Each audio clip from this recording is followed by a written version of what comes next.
Hi friends, welcome to my channel Pushpa vlogs. ఈ video చూసే ముందు నా వీడియోకి ఒక లైక్ చేయండి ఫ్రెండ్స్. అండ్ నాకు సపోర్ట్ చేయండి. అండ్ సబ్స్క్రైబ్ చేసుకోలేని వాళ్ళు ఉంటే సబ్స్క్రైబ్ చేసుకోండి. ఎందుకంటే మీరు ఒకవేళ మెసేజెస్ కామెంట్స్ చేసినా కానీ సబ్స్క్రైబ్ చేయకపోతే నావి కనిపించవు నాకు.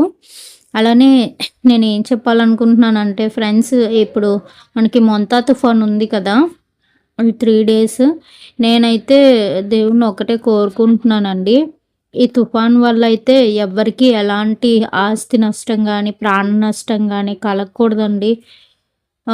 ఎందుకంటే తుఫాన్ చాలా భయంకరంగా ఉంటుంది అని అంటున్నారు.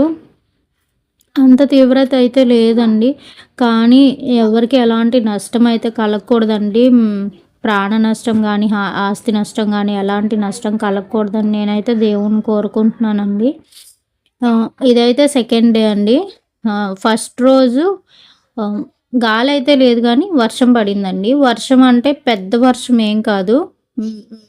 అలానే చిన్నది కూడా కాదండి. మిడిల్‌లో పడింది.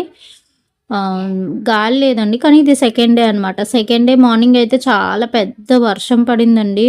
ఆ వర్షంకైతే మాకేంటంటే మా మేడ మీద వర్షం వస్తే మాత్రం వాటర్ అలా నిలిచిపోతుందండి. నేను వెళ్ళి ఆ వాటర్ క్లియర్ చేద్దామని వెళ్ళాను పైకి. వెళ్ళేసరికి ఇలా గాలి ఇలా వేస్తుందండి. చాలా ఎక్కువ గాలేస్తుందండి. కొబ్బరి చెట్లు చూస్తే తెలిసిపోతది మనకి తుఫాన్ తీవ్రత ఎంతుందని చెప్పి.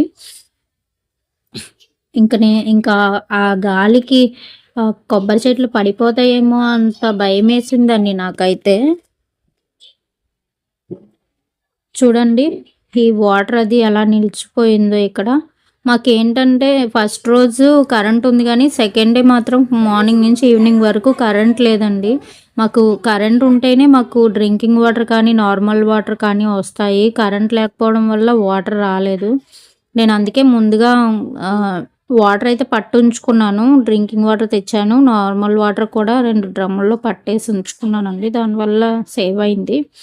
నార్మల్ వాటర్ అయితే ఎక్కువ యూజ్ చేయలేదు కానీ డ్రింకింగ్ వాటర్ యూజ్ చేస్తున్నామండి. మీకు ఈ వీడియో నచ్చితే మాత్రం లైక్ చేయండి, సబ్స్క్రైబ్ చేయండి. Thank you.